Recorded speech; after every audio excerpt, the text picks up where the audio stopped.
This House resolved to hold a morning sitting on Thursday, June 22nd, 2023, commencing at 9:30 a.m. for purposes of considering the Finance Bill 2023 and other priority budget-related businesses. We'll now put the question, which is that pursuant to the provisions of Standing Order 33B, this House resolves to hold a morning sitting on Thursday, June 22nd, 2023, commencing at 9:30 a.m. for purposes of considering the Finance Bill 2023 and other priority budget-related businesses. As members of that opinion say aye. Aye. Will those of the contrary opinion say nay? Nay. The ayes have it. Members, I'll go back to order number 5 and allow the chair of JLAC to lay your paper on the table.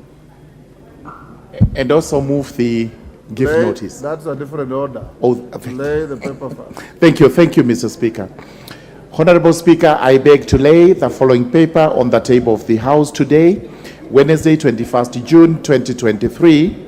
Report of the Departmental Committee on Justice and Legal Affairs on the vetting of Ms. Salome Wairimu Muhiabianco for appointment as Principal Secretary, State Department for Correctional Services. Thank you, Mr. Speaker. Thank you, Chairman. Makali Mulu, are you ready now? So we go now to order number 6, member for Dagoretti South. Thank you very much, Mr. Speaker, for your magnanimity. And it is not my habit to be late. I was out on a Speaker's sanctioned mission for a caucus that belongs to this House. Mr. Speaker, I beg to give notice of the following motion.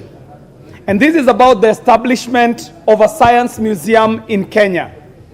That aware that Article 11(2)(b) of the Constitution provides that the government shall recognize the role of science and indigenous technologies in the development of the nation, further aware that the Vision 2030 provides for the integration of information, communication, and technology in the country's transformation agenda, and concerned that there exists no science museum for consolidation of indigenous scientific and technological innovations, training, research purposes in the whole East African region, appreciating that integration of science technology would greatly enhance Kenya's economic and societal success, noting that there is potential for growth in the technology sector by establishing a science museum, further noting that the informal science education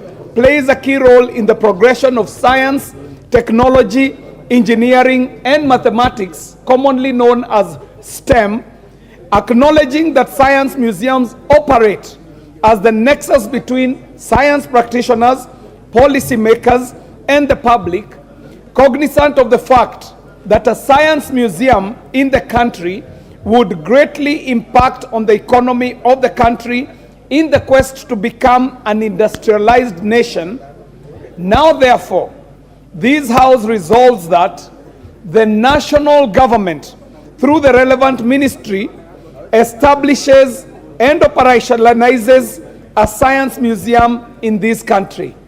Mr. Speaker, I signed this on the 8th of June 2023, and I'd also like to note that there is a delegation from Dagoretti South constituency. Ndurarwa Secondary School is in the House, a school that was built out of the CDF, the NGCDF of Dagoretti South constituency.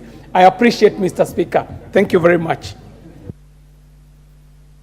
Thank you, Honorable Kiarie.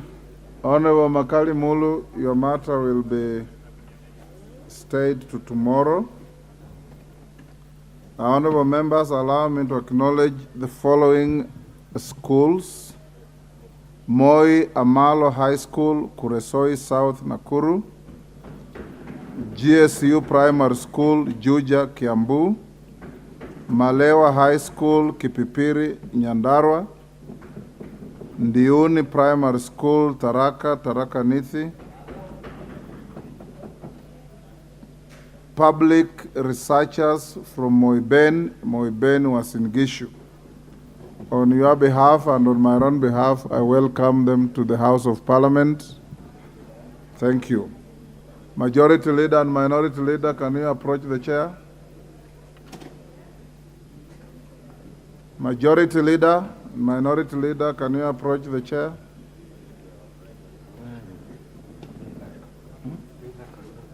Yeah? Oh, so I'll give you. Thank you. Yes.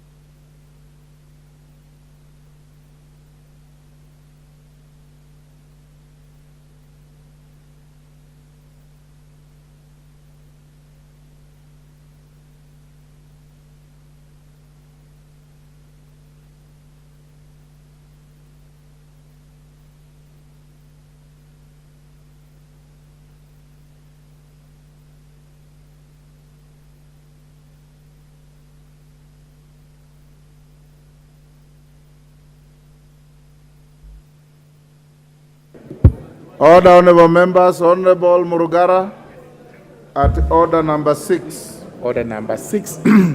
Thank you very much, Mr. Speaker. Mr. Speaker, allow me to move this motion that, taking into consideration the findings of the Departmental Committee on Justice and Legal Affairs in its report on the vetting of a nominee for appointment as Principal Secretary, State Department for Correctional Services, laid on the table of the House today, Wednesday, 21st June 2023, and pursuant to the provisions of Article 155(3)(b) of the Constitution and the Section 8(1) of the Public Appointments Parliamentary Approval Act 2011, approves the appointment of Ms. Salome Wairemo Mohia Biako as the Principal Secretary, State Department for Correctional Services. Thank you, Mr. Speaker. Thank you, Honorable Murugara. Honorable members, we're going to order number 10. Order. Order, honorable members, we're going to order number 10. Allow me to salute the House for your tremendous industry and great conduct yesterday, where you went through many clauses of the finance bill. And as we did say yesterday, we are moving into the committee now. You have resolved as a House that you will sit up to the end of the day. The end of the day means midnight. And if close to midnight you call for a division, you will sit as long as the division subsists and finish only when you finish with it. So we'll, yes, Ndombi?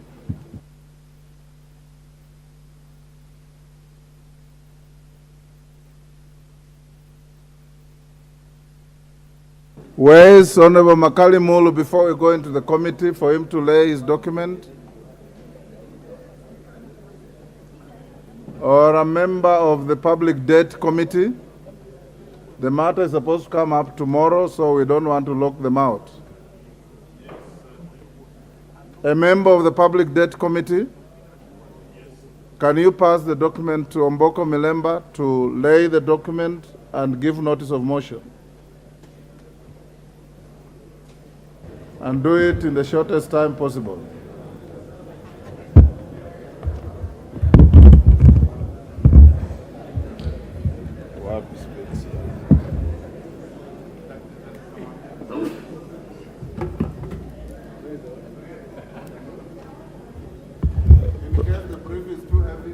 Has come. Okay.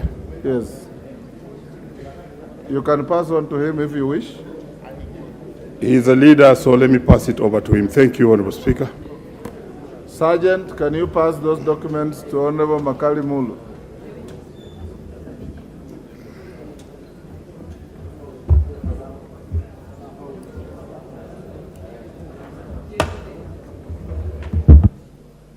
Makali Mulu, you are always known to be more organized than you are displaying today.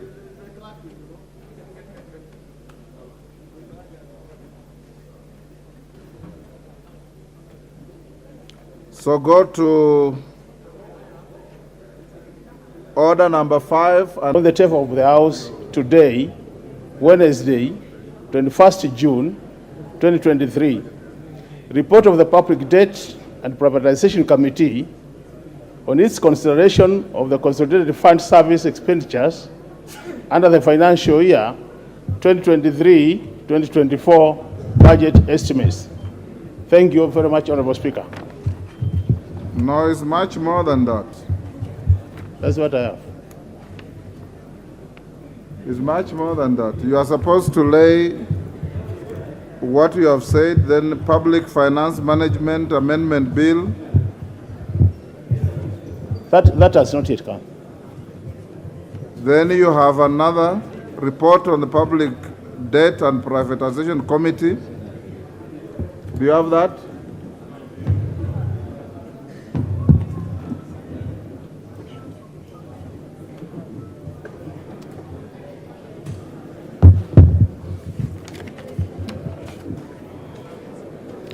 Okay, Honorable Speaker, number 2, I beg to lay the following paper on the table of the House today, Wednesday, 21st June 2023. Report of the Public Debt and Privatization Committee on its consideration of the Public Finance Management Amendment Bill, National Assembly Bill number 16 of 2023. Thank you, Honorable Speaker. Thank you, Makali Mulu. Now go to order number 6 and give your notices of motion.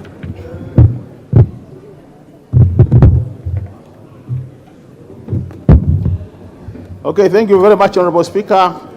Honorable Speaker, I beg to give notice of the following motion, that this House adopts the report of the Public Debt and the Privatization Committee on its consideration of the Consolidated Fund Services expenditures under the financial year 2023-2024 budget estimates laid on the table of the House on Wednesday, 21st June 2023. Thank you, Honorable Speaker. Number 2, Honorable Speaker, I beg to give notice of the following motion, that this House adopts the report of the Public Debt and Privatization Committee on its consideration of the report of the Public Debt and Privatization Committee on its consideration of the Public Finance Management in brackets Amendment Bill, National Assembly Bill number 16 of 2023. Thank you, Honorable Speaker. Thank you, Honorable Makali Mulu. Next order. Order number 10, Committee of the Whole House. Honorable members, will you be upstanding?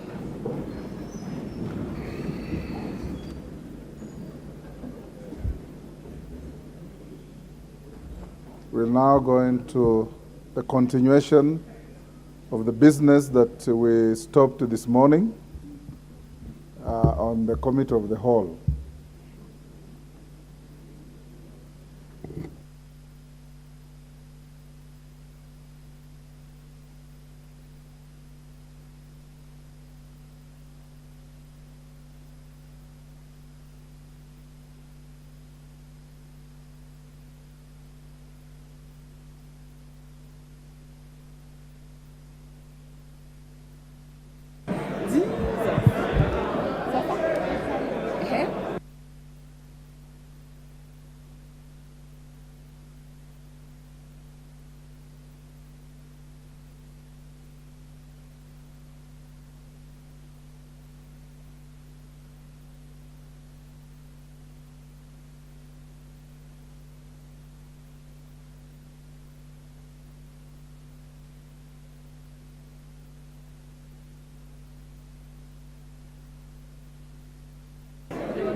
Order, members.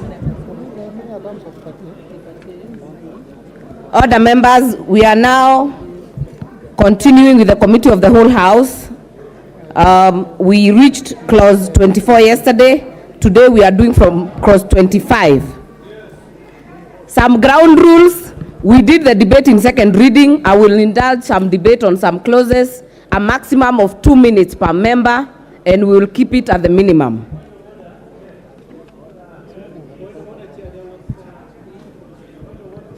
Order, members. We are starting with clause 25.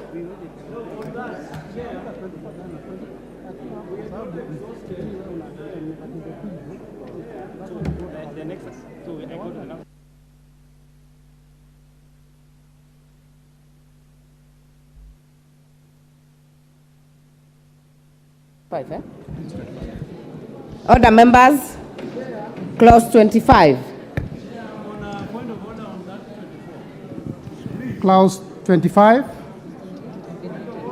We did 24. Yeah, we did 24. We finalized. We are not going back to it. Order, members. Honorable Jared, we exhausted clause 24 yesterday. We are not going back to clause 24. We are going to clause 25. Clause 25. Order, members. I propose the question that clause 25 be part of the bill. I now put the question that clause 25 be part of the bill. Will as many as are of that opinion say aye? Aye. Will as many as are of a contrary opinion say nay? Nay. The ayes have it. Clause 26. There's an amendment by the chair. Order, members. I propose the question that clause 26 be part of the bill. Mover.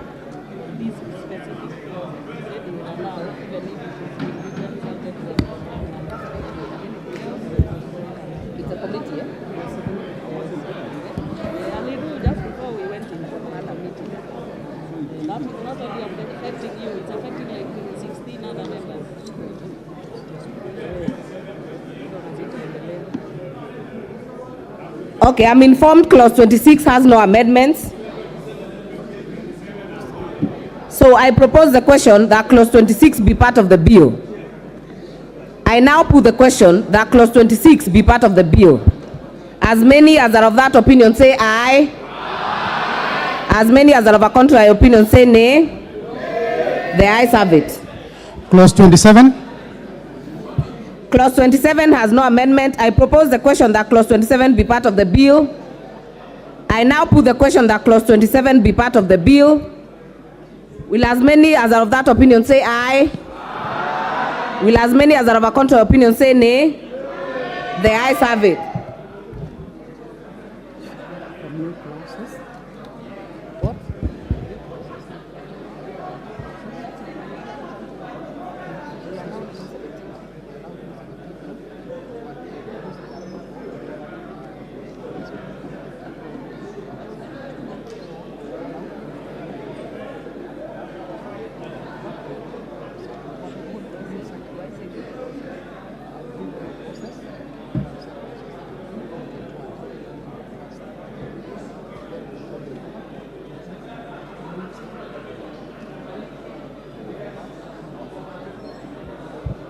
We'll now move to new clauses, clerk. New clauses 17A and new clauses 21A.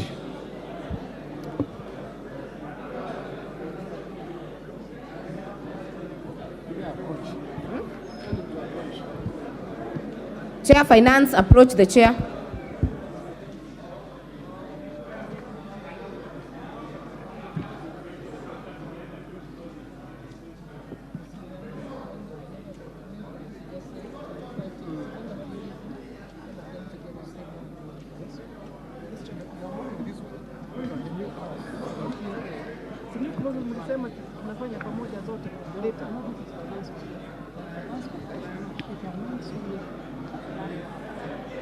But that means we skipped a lot of new clauses.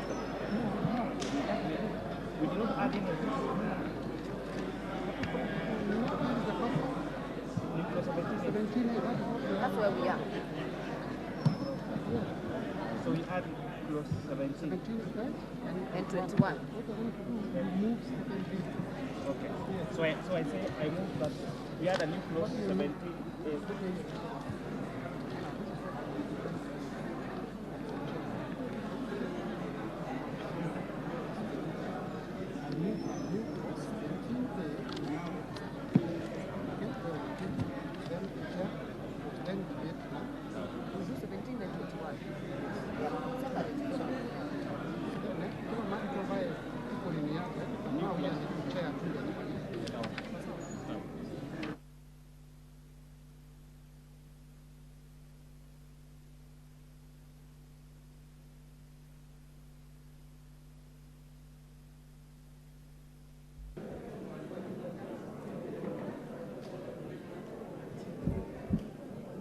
Mover.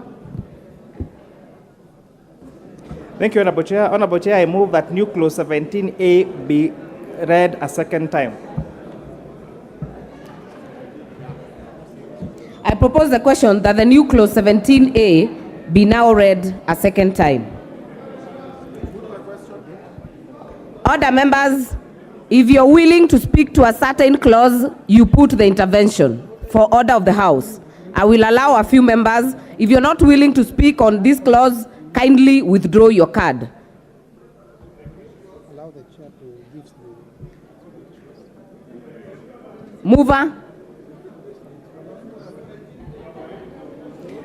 Thank you, Chair. This new clause 17A is just adding a new word before manufacturing, refining, so that we incentivize not just manufacturers, but specifically manufacturers that are involved in those activities that include refining. So it's more of making sure that every manufacturer involved in this particular sector, in pharmaceutical, especially refining, is actually incentivized to enjoy this tax incentive being proposed by this new clause 17A. And that I move, Honorable Chair. Thank you, Chair. Minority Leader, do you intend to speak on this one? If not, Honorable Beatrice Elachi, do you intend to speak on this one? All right. I now put the question that the new clause 17A be now read a second time.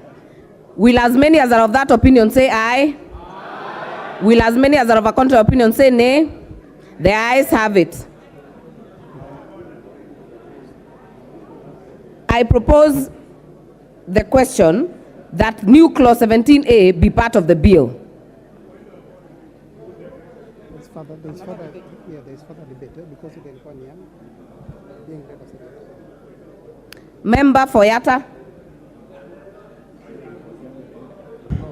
Thank you, Madam Chair. I want to know what is wrong with the current, the way the clause is stated currently. What has prompted the Chair for Finance to introduce a new clause? Can you provide clarity to that before we move to other new clauses? Thanks. Before we make it part of the bill. Order, members. If you listen to the mover, he had actually given that background on that clause. So I will now put the question that the new clause 17A be part of the bill. Will as many as are of that opinion say aye? Aye. Will as many as are of a contrary opinion say nay?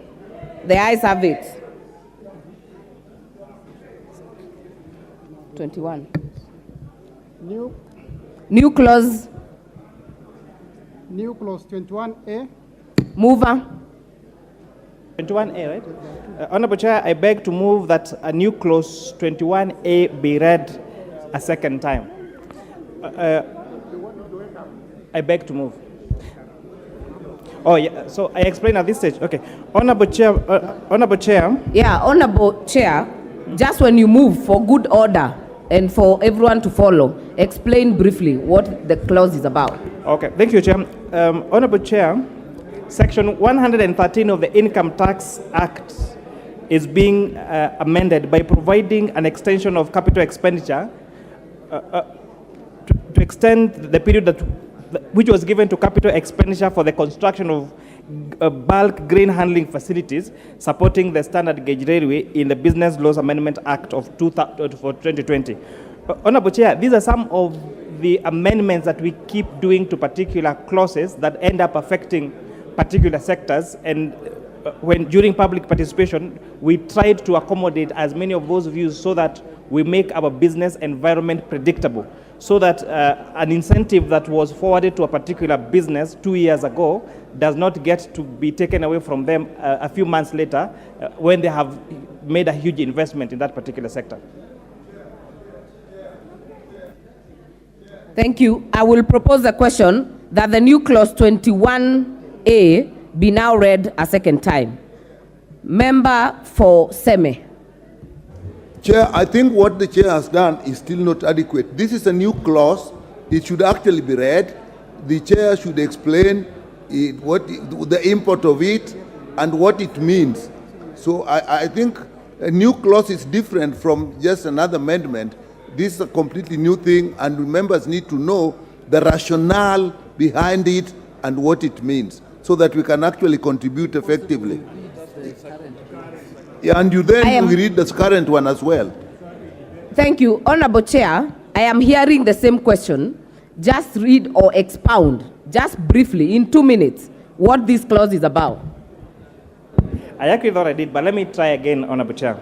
So let me read the new clause, that the bill be amended by inserting the following new clause immediately after clause 21A, that the Income Tax Act is amended in section 133(6) by deleting the expression that refers December 2023 and substituting therefore the expression that refers of December 2024. And I've said this particular clause is a capital expenditure incentive that is provided for construction of bulk grain handling facilities supporting the SGR. So this particular incentive was incentivized for this particular sector, but expiring in 31st of December 2023. Such huge investments would need to be given a longer duration of time, so that those capital incentives actually do make sense to this particular businesses, because they involve a very huge cash flow. That is why the proposal is to extend the expiry date of this particular incentive from 31st of December 2023 to the 31st of December 2024. And with that, I hope that's now clear, Honorable Chair. Honorable members, I think the chair has explained the issue on the clause. I will now put the question that the new clause 21A be now read a second time. Will as many as are of that opinion say aye? Will as many as are of a contrary opinion say nay? The ayes have it. I now propose the question that new clause 21A be part of the bill. At this point, this clause, members, and Honorable Njikal, I know you know this process. We still have a point where you can come in at this point, because we have a debate during second reading of the clause and at this point. So if you have something to say, these are your opportunity to do it. Chair, for my explanation, it means now we have had it is a new clause. What we have done is first reading. We're going to have a second reading of this clause. This is a second reading. So, yeah. If you listen clearly, member for Seme, the clause was read a second time. That is how far we have gone. Yes. Now we can debate it, and that's what we want to do. Yes. Is that clear? It's clear, and now I'm continuing to debate. Maximum of 2 minutes. Yes, Chair. This sounds a good thing, that if you give this or this facility, then it will have to give it again and again. But as far as we know, with the standard gauge railways, we really need to know what is the plan. If you're now going to give a longer exemption for standard gauge railways, then you really have to tell us what the plan for standard gauge railways is, because as we know now, it is actually not progressing. So why are we extending? Chair. Thank you, member for Seme. Member for Kathiani. Thank you, Chair. Chair, my concern is that the committee, through the Chair, is providing incentives, Madam Chair. And this incentive is being given, in his own words, to those that have very big businesses. Madam Speaker, and I'm concerned because he continuously also increases taxes on those that are not doing well. On one hand, you are raising those big business people. On the other hand, you want to kill the hustlers. Madam Speaker, I think this is something we need to oppose, so that if you want to give incentives to the hustlers. Thank you, Member for Kathiani. We will get to the vote. Chairman, please put this to rest. Same issues. Honorable Chair, and perhaps the way I did explain may have been misinterpreted. So what the committee endeavored to do is, and you'll find this in the next amendments that you're going to propose. If, for example, a particular product was tax exempt last year, and we're now taking it to zero rating this particular year, we made sure that they remained exempt, they remained zero rated, for example. If, for example, we're saying that this particular incentive are provided to this particular sector, where we even had agreements being done between a particular ministry between government of Kenya and a particular sector, then we actually just extended that particular duration. So this particular amendment is just extending the duration of expiry of that. And you actually find that, and it's good that my good friend, the Honorable MP for Kathiani actually did mention, is that the same thing we'll be doing to the amnesty that we are doing to fines and penalties to taxpayers. We actually found that the incentives that were being provided were expiring last year. So when you find me moving that proposal later to continue extending that amnesty to another year. So this is nothing unprocedural. This is just to make sure that we have as much a predictable tax environment in our country as it is equitably possible. What is your point of order, Honorable Jared? I thank you, Madam Chair. I think it is an issue of conundrum from the Chair, because I'm perplexed that this did not emanate from the Treasury or from the Ministry itself, and it has come as a proposal by the committee. So whose interest is the committee serving, Madam Chair? Unless we are lobbyists in this House, that there are people out there telling us what to do, then we infuse them into such a serious bill from Treasury. I mean, we need an explanation. If the ministry did not have it as a proposal, where did it come from, Madam Chair? Order, members. I still insist that we are not at the second reading, but I'll give the chair to clarify on the question raised by Honorable Jared. Thank you, Chair. And every amendment that you find in this particular clause, and I did explain this yesterday, that we have had concurrence with the National Treasury, including discussions we had even this morning, because every amendment that you see in this particular bill, they being proposals, it being a money bill, have a financial implication. And therefore, I cannot come here and move an amendment or additional clause to something that has a critical financial implication without full consultation with Treasury. So I want to tell the honourable member that this has been widely consulted. Well said, Chairman. I now put the question that the new clause 21A be part of the bill. Will as many as are of that opinion say aye? Aye. Will as many as are of a contrary opinion say nay? Nay. The ayes have it. The Value Added Tax Act, Clause 28.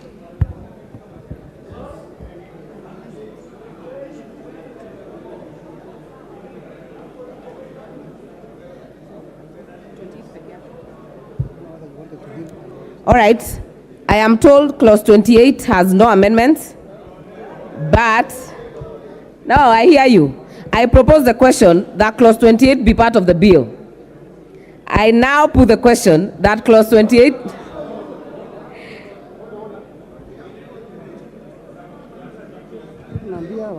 It is not one of those.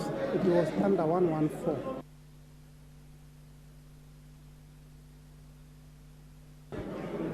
So if you are...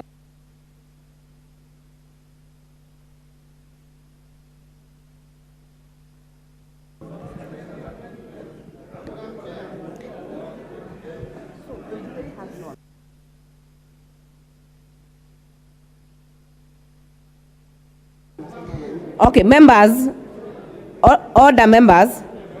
I know there is special interest on clause 28, but we are actually not having any amendment that is on record. So, order members, order members, order members. This was not the one of the ones that were allowed by the Speaker, but we have consulted and we will allow a small window for debate on clause 28. Before I put the question, I'll give a few people, and I will start with member for Mathare. Thank you, Madam Chair. Even though this was one of the exempt, the non-exempt ones, Madam Speaker, this touches on the fuel levy, and it is a 100% increment on fuel levy and petroleum products. Madam Speaker, this will have an effect on the manufacturing industry, the cost of transport, cost of electricity, and generally place the Kenyans who are already suffering in very precarious situation in terms of their daily life. Madam Speaker, this clause should be dropped. Order members, I want to note this is an exception. I'm going to give 3 more members, and I will start with member for Embakasi West. Thank you. Thank you, Honorable Chair. Honorable Chair, as elected leaders and in politics, there's a principle of reciprocity, that the people trust us with leadership, and in return, Honorable Chair, we must represent their interests. Honorable Chair, when we don't do that as leaders, the people suffer. In this case, Honorable Chair, we've allowed the increase. The Kenya Kwanza government is proposing an increase in fuel that will amount to almost 13 shillings or even more in fuel. That increases the cost of living. The one thing that they always promised that would come down. Order member, 2 minutes is up. Please. Honorable Chair, I don't think even a minute is over, surely. It is. It can't. Order members, I know there are members who had proposed some amendments and they were dropped because of Article 114. So I will give Honorable Makali Mulu. Honorable Makali Mulu, you have the floor. Okay, thank you, Madam Chairperson. Madam Chairperson, I had proposed that we delete this clause. And basically, why I was saying that, Madam Chair, is because my intention was to retain VAT on fuel where it is now at 8% instead of pushing it to 16%. The reason for this, or the justification for this, Honorable Chairperson, was basically because anytime you increase VAT on fuel, Honorable Chair, you will affect issues of transportation, issues of manufacturing, issues of production, more so in the area of even agricultural productivity, and will even affect electricity, which is source of energy, Honorable Chair. So my feeling is that this is not the right time to increase this tax. So with those remarks, Honorable Chair, my wish is that we retain VAT on fuel at 8% as it is now. Thank you, Honorable Chair. Thank you. Member for Likoni.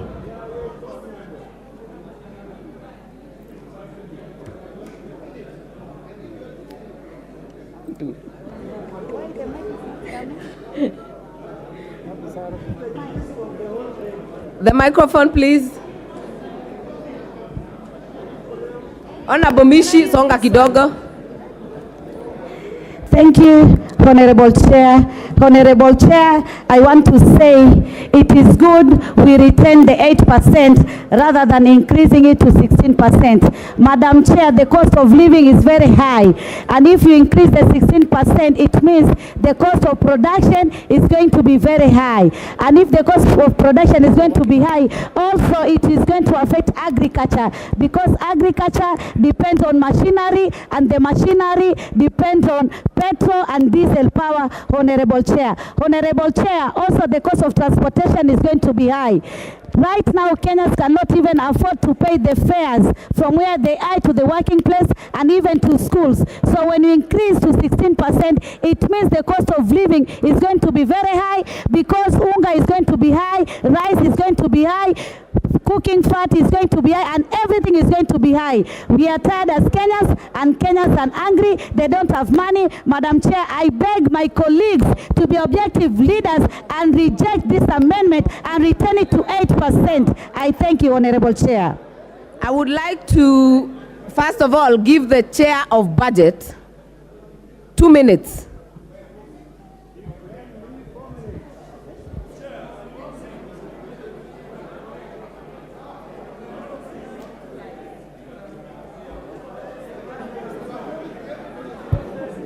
Member for Kiharu.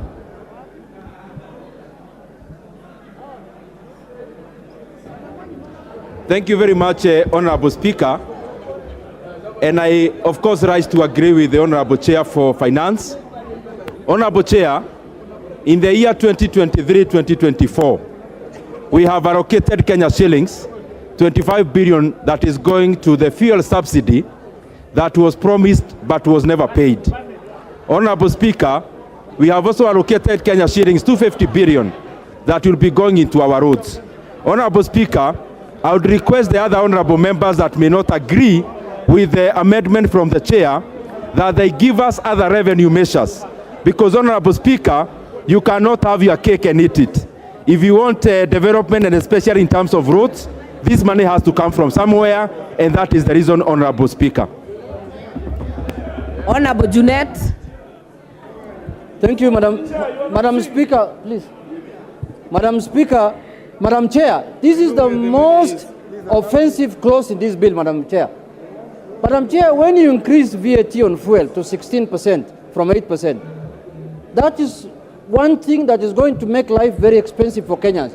Madam Chair, I remember very well when we were campaigning last election, Kenya Kwanza told us when they were launching their plan that the problem with fuel is taxation. We are going to look into taxation and we are going to reduce taxes on fuel.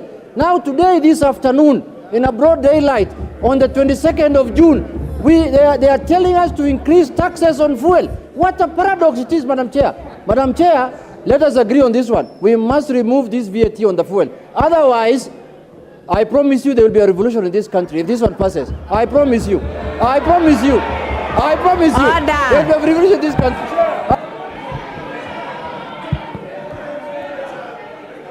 Order, members.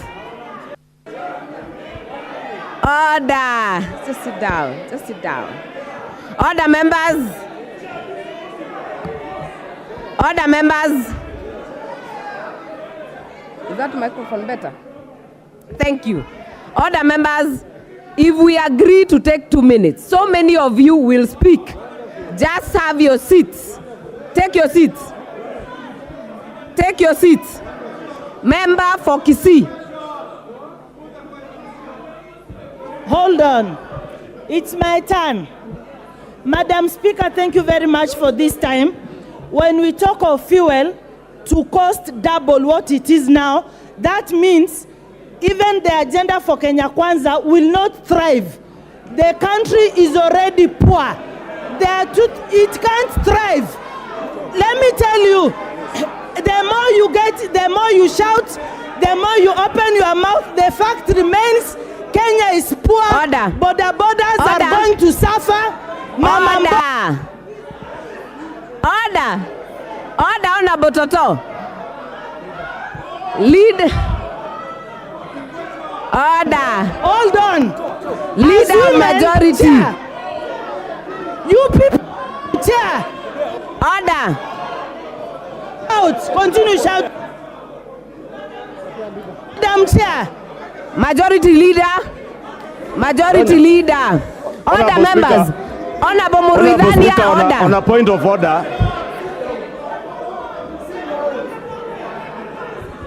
I'm helping you. Majority leader. Honorable Speaker. Honorable Speaker. Honorable Speaker. Honorable Speaker. The leader of majority is on a point of order. Honorable Sit Speaker, down, I am on a point Wanjala. of order, and I am sorry to interrupt. Take your seats. The member for Kisii County. But as Honorable Junet has said, this is one of the most important clauses in this bill. As CPM Body says, it is the backbone of this bill. And we're in this house as a debating chamber, Honorable Speaker. And we all have our rights to speak and be heard by our constituents. I just want to beg from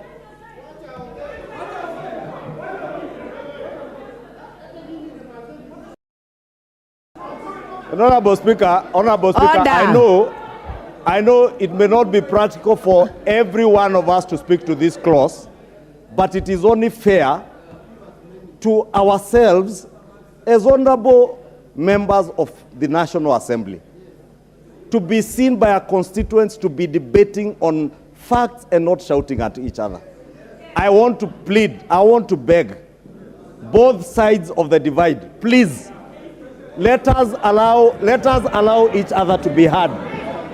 Allow the member for Kisii to be heard.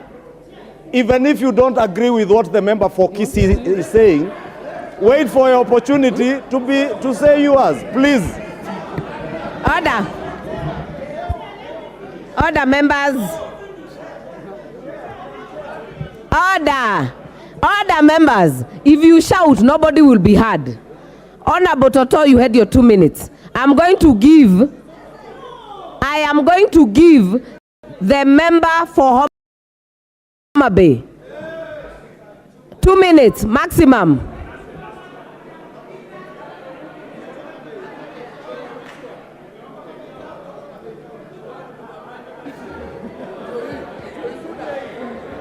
This one is Homa Bay County. Yes. Honorable Bensouda mwenyewe.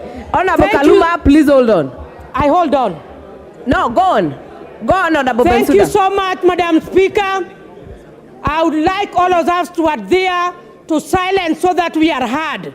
And I support on this. The only thing I've ever supported, and I'm supporting on a statement that is positive from the majority leader, that we must keep quiet so that the Kenyans can listen to us, so that we debate objectively. On to the point. Kenya, in the first place, is a developing nation. We are not yet developed. I'm hearing noise. Honorable Bensouda, I know you're a teacher, but for now, be the member for Homa Bay. Yes, I'm given 2 minutes. I want to be very fast. Now, honorable members, we know that, hold on with your point of order. We know that the country is a developing nation. And when we are developing, we must be progressive in any issue that we do. I also agree that we cannot run this country without making strategies on approach. And therefore, Honorable Speaker, after we have taxed nearly everything, there is no need of pretending of executing and implementing a 16% taxation. Honorable Speaker, I want to tell you that this government talked about creation of employment to our youths. It is a very clear statement that most of us do not have employment opportunities, and the industry that must be supported, one which has been proposed by the Kisii woman representative, is the boda boda. And boda boda sector requires fuel. That is just one. Even the honorable members who are... We have had you, honorable member for Githongori. Thank you, Madam Chair. I rise to give my humble opinion on the issue of tax levy added on fuel, especially the VAT. Madam Speaker, we were in this house in 2018. No, it's okay. Those that are privileged to be here, you know from 2018 when we added tax on fuel, what happened to this economy. We are reaping from what we did. Madam Speaker, life is unbearable as we speak to our citizens of this republic. We cannot afford to add more levy on fuel, because fuel is a catalyst of everything from production to marketing and to the welfare of the people. Madam Speaker, I want to be on record that right now our people are suffering, and production, especially in our rural areas, is going to go to zero if we add tax on fuel. I therefore would want to say it very clearly here that if you want to revamp the economy of this country, adding tax on fuel is not the solution. The solution is empowering our farmers, our producers who normally produce crops that bring dollars into this country. We bring more dollars by selling more of our produce so that we can be able to subsidize on the government expenditure. And on that point, Madam Chair, I stand to refuse the addition of fuel levy tax on the... Thank you. Thank you. Member for Igambangombe. Thank you, Mr. Speaker. Madam Speaker, I stand here today. Kagombe, this is the big ngombe, you are the small ngombe still. You are out of order. Honorable Patrick, you are out of order. You have 2 minutes maximum. Madam Speaker, I stand here to support this amendment, this clause, Madam Speaker, because, Madam Speaker, listening at the hypocrisy that is in this house today. Because, Madam Speaker, we debated the budget in this house, Madam Speaker, I didn't hear the other side of the divide reject even a single clause of the budget. They supported how we'll have electricity, they supported how we'll have water, they supported how we'll do loans for this country, but when it comes to looking at ways of raising money for the same, Mr. Speaker, now we are opposed. Madam Speaker, I've heard our friends shout to the Speaker every day here that no CDF, no parliament. Every day they come here to shout no CDF, no parliament. There is no gain without pain. If we want CDF, then we must pay for it. If we want loans, like in my constituency, Madam Speaker, I have a number of loans that are stoned today, Madam Speaker, that I wish to continue. So, Madam Speaker, I support, and this is progressive. Thank you, Madam Speaker. Honorable members, you will note we cannot all speak on this matter. But before I put the question, I will give Mbunge wa Kilifi, then I will give Honorable Kalasinga, then I will give Honorable Bowen, and we will close.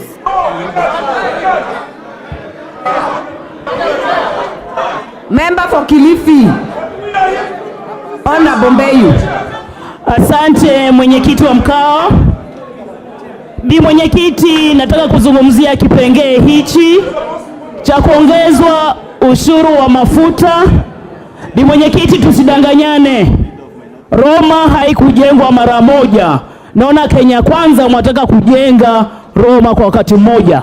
Hamwezi kuongeza ushuru wa mafuta 100% kutoka 8% mpaka 16%. Ulisikia wapi? Nyinyi ndio mliosema Kenya haina pesa. Kenya iko broke. Nyinyi mwenda kuongeza mafuta, bei ya mafuta mara 100%. Hawa mama mboga ambao wanaenda sokoni wataenda na mafuta ya gari gani waweze kujikimu? Hawa bodaboda mlikuwa mnawazungumzia wataweza kufanya kazi zao vipi? Serikali msituchezee. Hii mafuta ushuru ubaki 8% au urudi 5 na si 16%. Tutawaramba na mtajua sisi ni kina nani. Hamuwezi kufanya Wakenya namna hii. Sio mliowaambia Wakenya mama mboga wanaenda sokoni kubeba mboga vipi na 16% ya mafuta. Mheshimiwa Mbeyu, jumba hili lina mdahalo na ni kuongea, sio kutupiana maneno. Tujaribu sana kufuata kanuni zetu. Nampatia Mheshimiwa Kalasinga.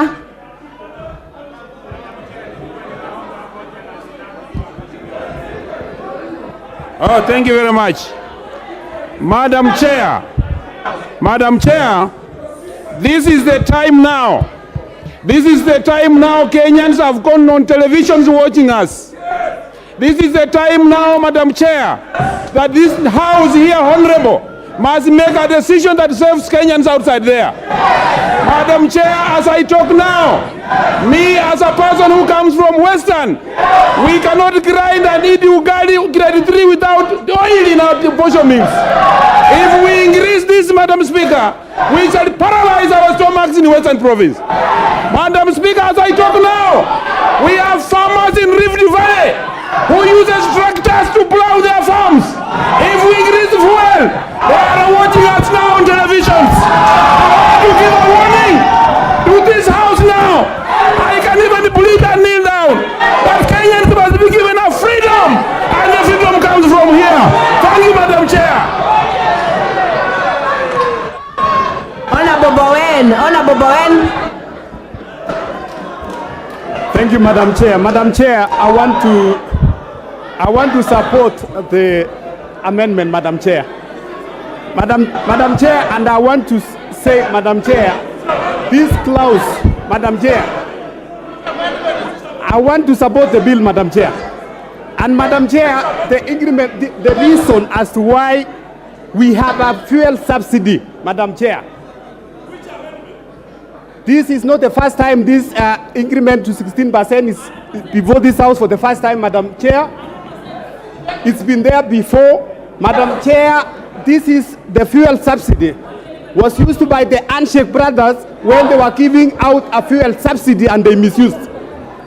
Madam Chair, the government paid over 50 billion in terms of fuel subsidy. But this is the time we are saying, Madam Chair, if we have to achieve all the development we need, which is in the Kenya Kwanza Manifesto, Madam Chair, we need to have the 16% and to stop the fuel subsidy, which has been misused by the last Majority Whip. Thank you very much, Honorable Chair. Honorable Chair, I agree with several members that it is indeed true that this is a very emotive topic, especially when you talk about the increase of VAT on fuel. But again, to be fair, even as we bash the proposal to raise the 8% to 16%, we also need to be honest enough and inform the public that this thing was passed in the previous parliament and then deferred to this session. But be that as it may, Madam Chair, be that as it may, Chair, it is important for also the House to know that the government has taken several measures to mitigate the challenge of the increase of the 8%. The escalating dollar has been mitigated through the G2G matters. The issues you will not shout. Zero rating in terms of the farm inputs have been reviewed. So there are so many things that have been done. So you can't Majority Whip. Order. It will be one person at a time. Please take your seats. Honorable Wamboka, what is out of order? Honorable Chair, we are the 13th Parliament and we are here to look at issues as they come to us as fresh as they are. Is the Honorable Member in order to mislead the House that we are looking at a bill of the past Parliament when they have just presented this bill that is retrogressive, that the bill that is going to hurt Mwananchi, the bill that is going to hurt Bodaboda.